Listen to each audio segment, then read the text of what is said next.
Olá, meus irmãos, que a paz do Mestre Jesus esteja nos nossos corações, nos amparando, nos assistindo mais uma vez nesse trabalho de estudo da doutrina espírita, com base nos ensinamentos do Mestre Jesus.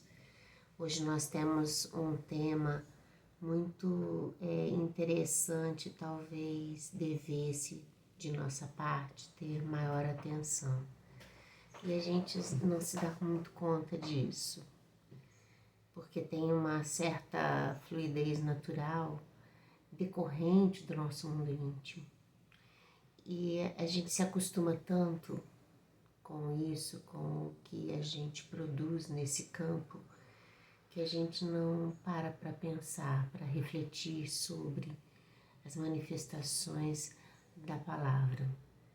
O que nós diariamente falamos, o que nós externamos nos nossos modos de dizer, de interpelar, de agradecer, de se comunicar.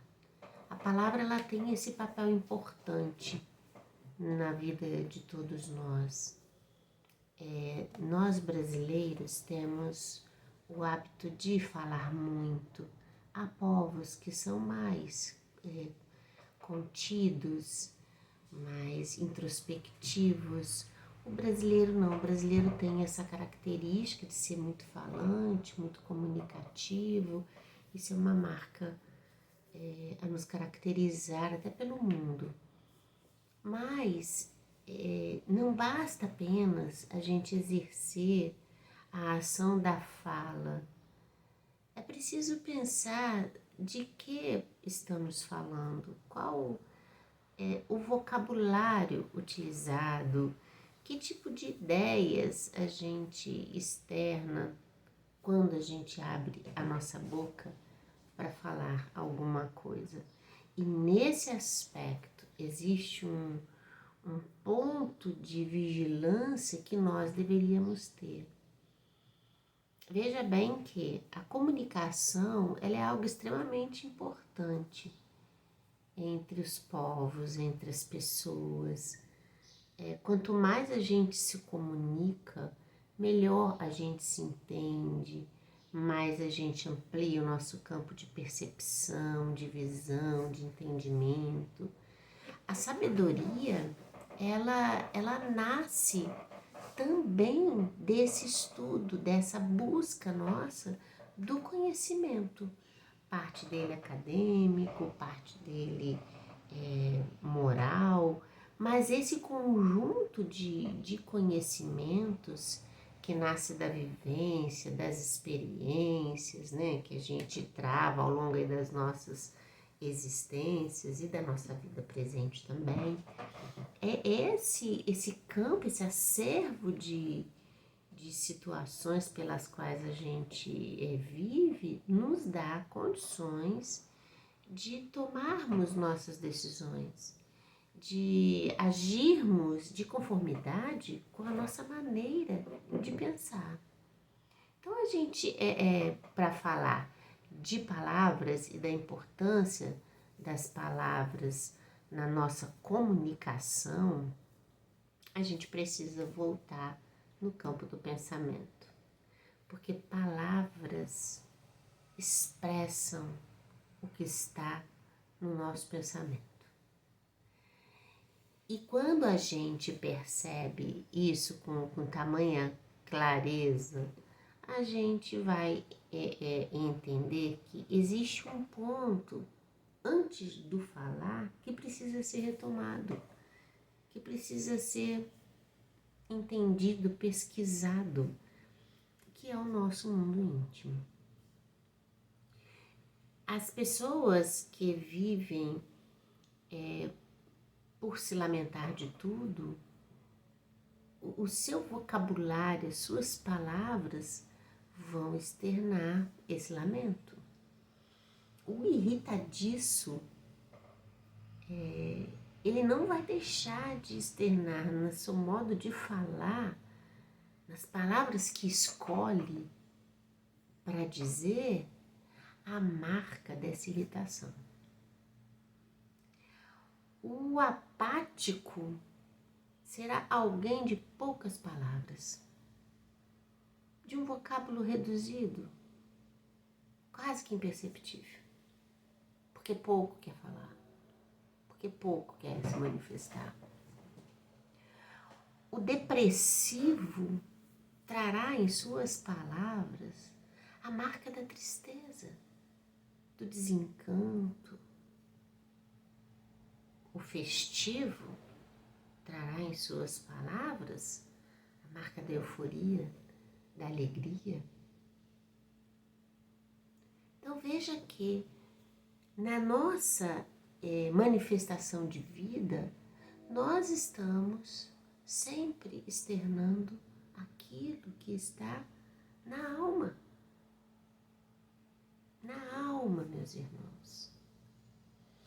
Os gestos como esta palavra se propaga, né, com bastante rispidez, ou com doçura, com leveza,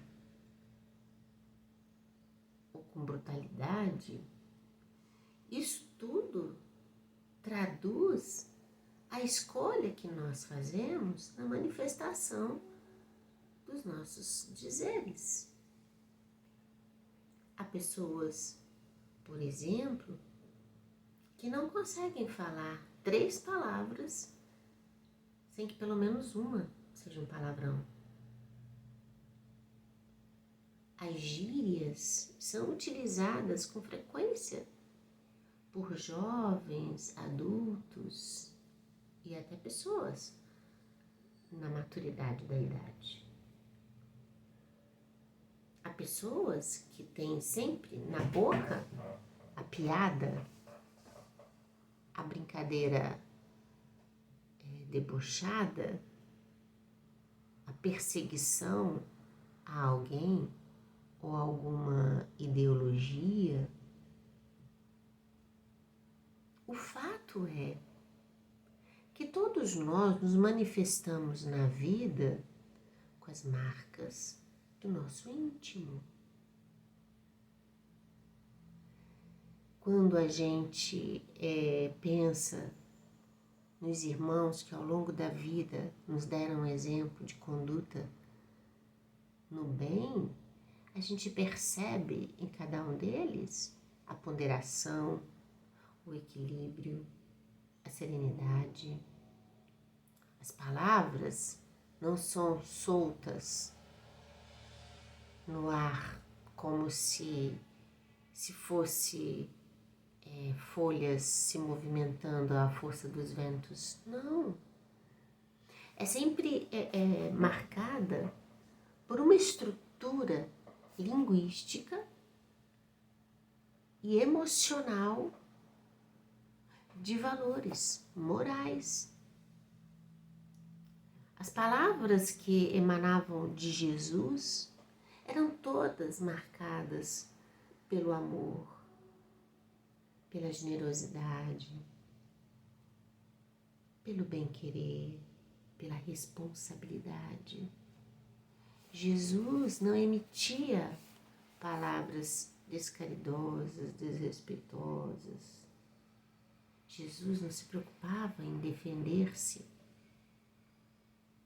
preocupava-se em educar, em orientar, em esclarecer, em deixar para nós os exemplos. E se a gente for buscar em outros irmãos que seguiram esses ensinamentos, nós vamos encontrar a mudança até naqueles que ao longo do seu período entre antes e depois da descoberta de Jesus, o cuidado com as palavras. Cada qual de nós, meus irmãos, reencarnados na Terra, em pleno século XXI, nós temos palavras que fazem parte do nosso vocabulário, questões regionais, né? Que tem sua beleza também, nem tem sua riqueza, porque caracterizam, né, uma região, uma cultura. Isso é muito bonito. O que nos preocupa não é essa marca regional, essa beleza cultural. O que a doutrina espírita nos adverte é da vigilância da palavra que destrói, da palavra que não constrói, que não dá ao indivíduo a cota de esperança que essas pessoas merecem. Quantos de nós já fomos agraciados por palavras consoladoras? Quantos de nós, em um dado momento, ouvimos da boca de alguém uma mensagem de esperança? Quantos de nós tivemos alguém que ao nosso lado, por suas palavras, orou ao Pai por nós? A vida, ela nos presenteia com esses laços pela vida física, a nos colocar em contato com pessoas que realmente trazem em sua marca, ou na maioria dos seus gestos, as palavras do bem e do amor. E isso é para nós oportunidade de aprendizado. Porque uma mesma coisa pode ser dita de formas diferentes. E a melhor forma é aquela que está balizada nos ensinamentos de Jesus. Joana intitula a lição de número 33 hoje com palavras e palavras. Esse é o título. E ela destaca do Evangelho, capítulo 23, o item 8, que diz assim: Jesus lhe o ensina dizendo: não te preocupes com o corpo, pensa antes no espírito. Vai ensinar o reino de Deus. Vai dizer aos homens que a pátria deles não é a terra, mas o céu, porquanto somente lá transcorre a verdadeira vida. Olha a mensagem que nasce das palavras de Jesus, das palavras que vieram descortinar para nós a verdadeira vida, a existência do Pai bondoso, a prática da caridade, do amor ao próximo. A mensagem, meus irmãos, de paz interior, porque Jesus, com tudo aquilo que as pessoas lhe mostravam na época, desde as doenças físicas tão tratadas por ele, porque tinha o nascedouro na alma, a gente sabe disso, até as questões políticas, sociais, humanitárias, todas elas saíram do nível do materialismo para a espiritualização nas palavras de Jesus. Jesus abre para nós um leque de possibilidades de crescimento, de engrandecimento moral. Jesus vem nos dizer da importância de recomeçarmos, do não julgamento, da solicitude de Deus com as nossas faltas. Jesus vem nos convidar ao amor ao próximo. Jesus nos deixa lições tão marcantes que até hoje servem para nós de aprendizado, porque ainda não conseguimos vivê-las.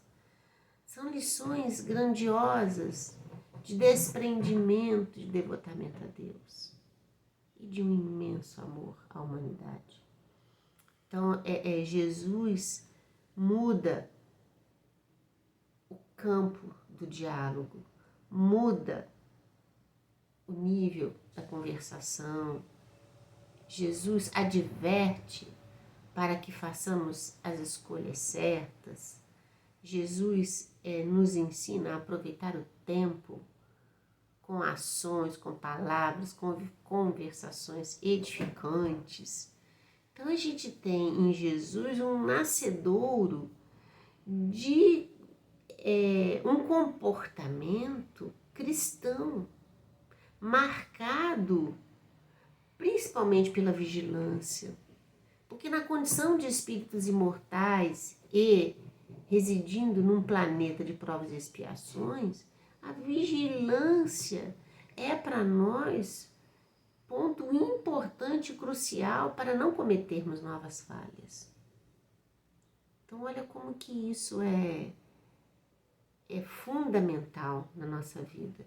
Então Joana inicia falando, né, da mensagem de Jesus sobre ensinar para que cada um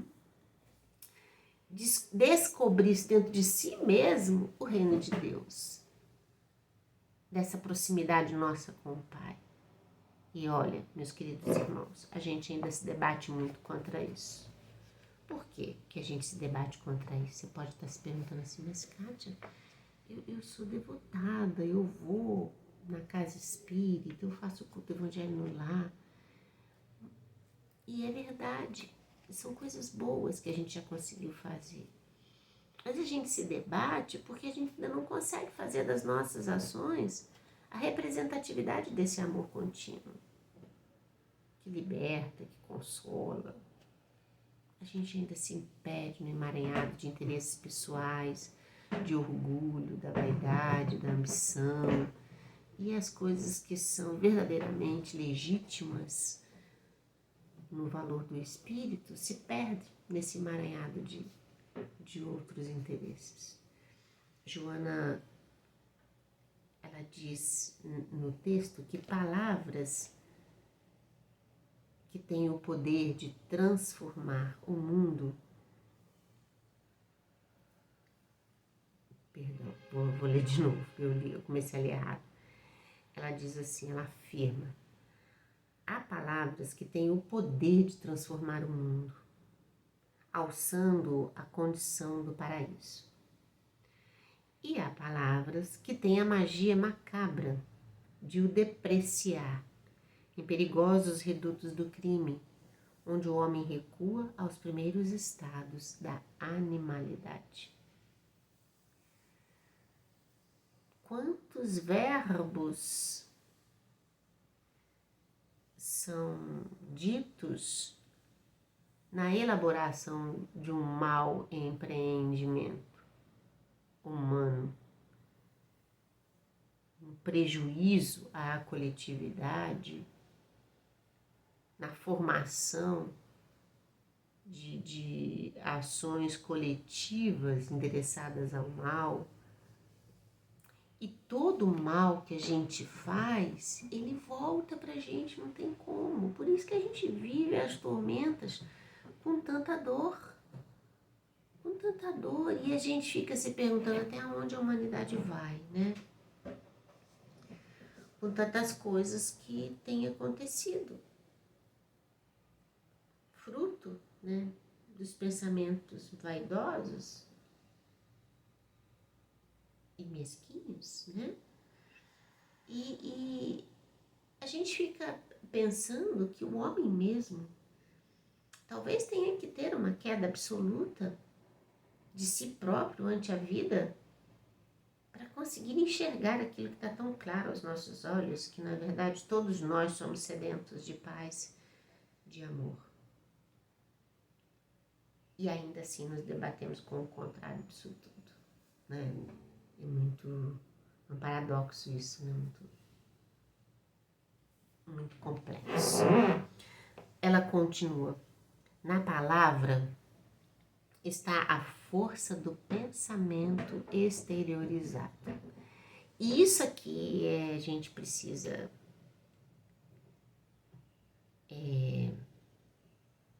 pensar nisso, meus irmãos. A gente já se perguntou que palavras a gente usa no nosso dia a dia? Que emissões mentais estão marcadas ali, naquelas palavras ditas, que muitas vezes dissimulam um interesse escondido? São palavras que falam uma coisa, enquanto a alma não se reconhece ali. São palavras ditas para agradar, para granjear alguma coisa, para dissimular uma verdadeira intenção. E quando a gente fala que palavras, elas dizem o que está na nossa alma, mesmo aquelas tão adocicadas, tão corretinhas, né, tão ditas, se elas não forem do coração, se elas não representam um verdadeiro sentido de amor, elas não têm valor nenhum. Elas não têm valor nenhum. Então, as palavras, como elas marcam a nossa estrutura íntima, elas precisam, na verdade, meus irmãos, trabalhar dentro de nós essa conquista interior. Joana continua assim, ó. No entanto, a palavra em si mesma é construção divina a serviço da vida inteligente sobre a terra.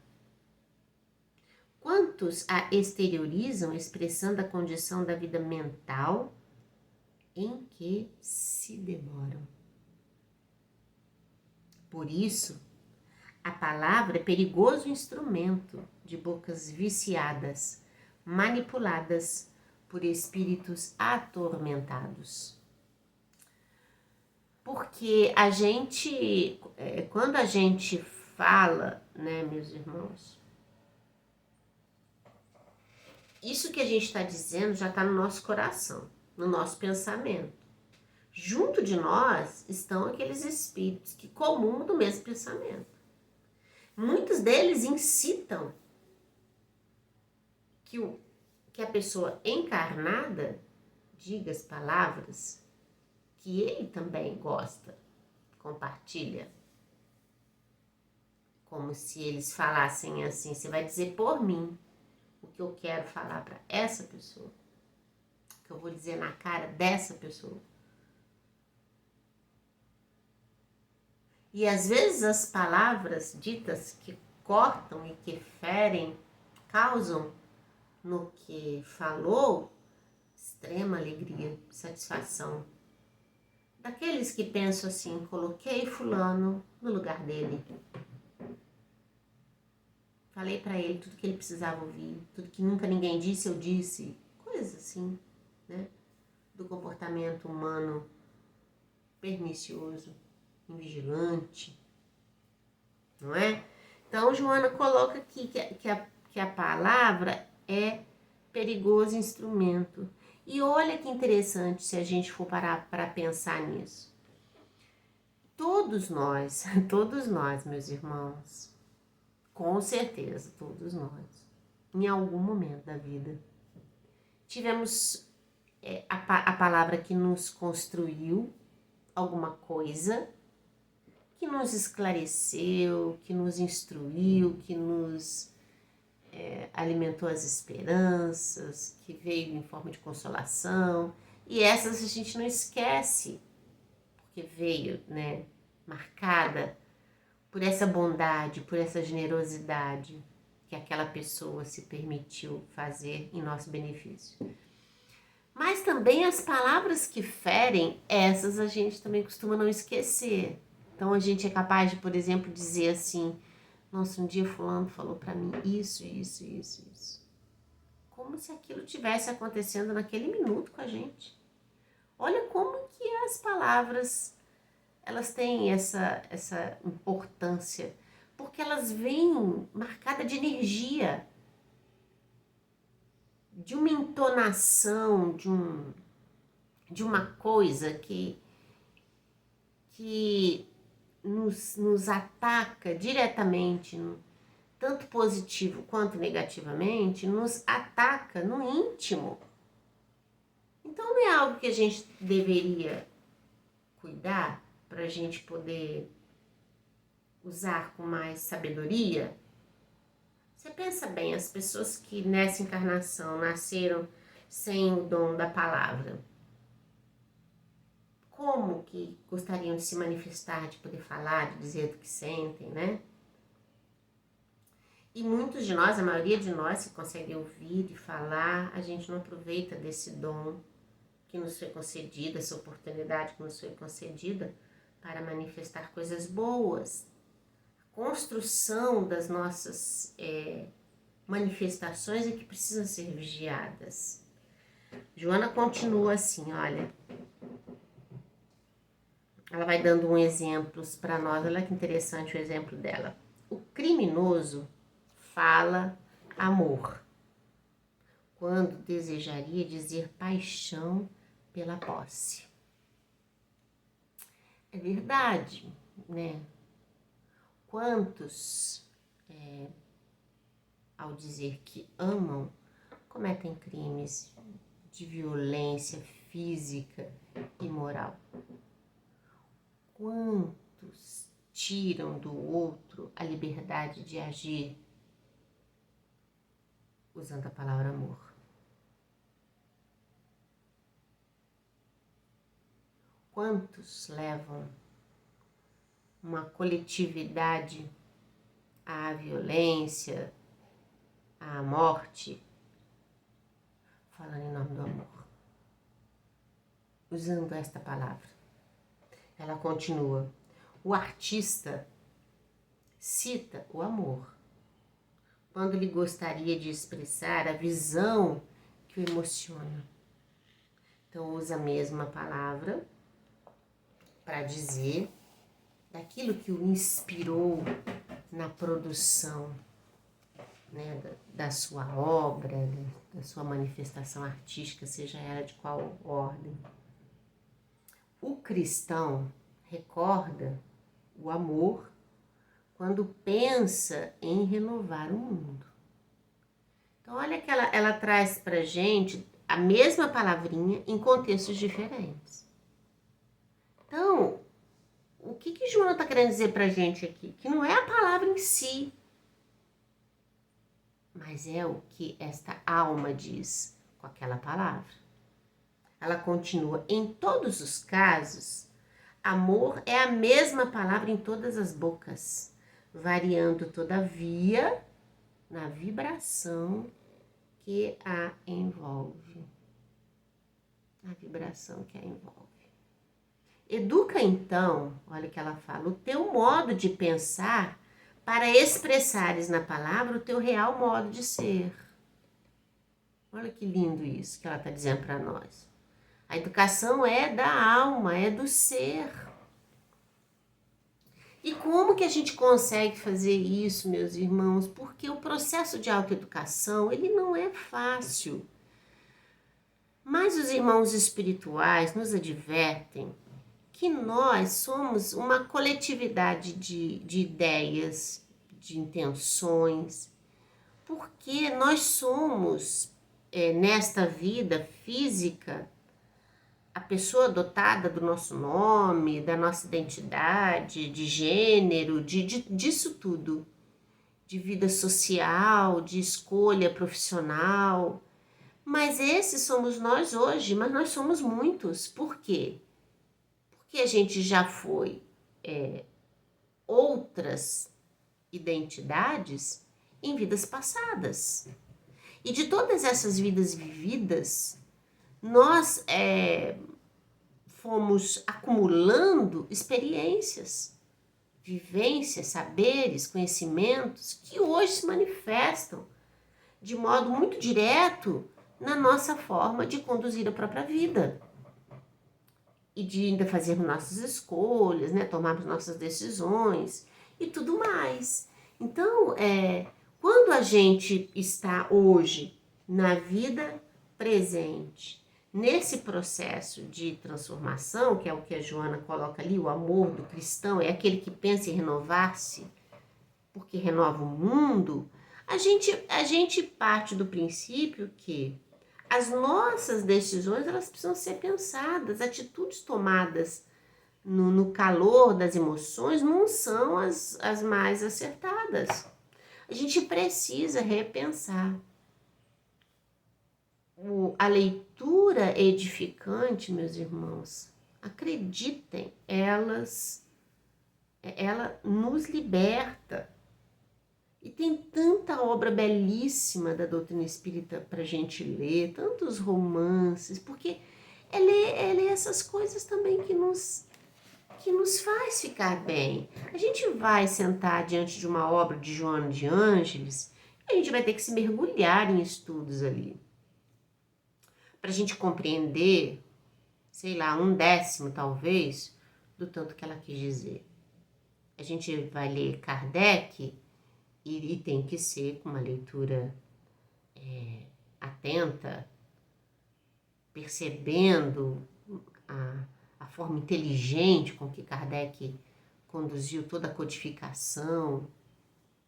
A gente vai pegar as obras de André Luiz e vai ter que pesquisar conhecimentos de física, de química, para poder entender daquelas colocações que André Luiz nos traz. A gente vai ler Emmanuel nas obras de textos que ele nos traz e vai também ter que alçar o nosso pensamento para ler a mensagem pensando com os olhos espirituais. E ao mesmo tempo, a gente pode, além dessa leitura que nos fará debruçar sobre o estudo constante, né, organizado, a gente tem também aquela leitura que a gente vai sentar no sofá, ou mesmo deitar um pouco e pegar a obra e vai ler, porque aquilo é a leitura deleite que vai, ao mesmo tempo que nos orienta e esclarece, nos emociona. Então nós vamos chorar junto com Paulo de Tarso, na obra Paulo Estevam, a gente vai chorar com Alcione no romance Renúncia, a gente vai ler Ave Cristo, a gente vai ler os casos de Chico, a gente vai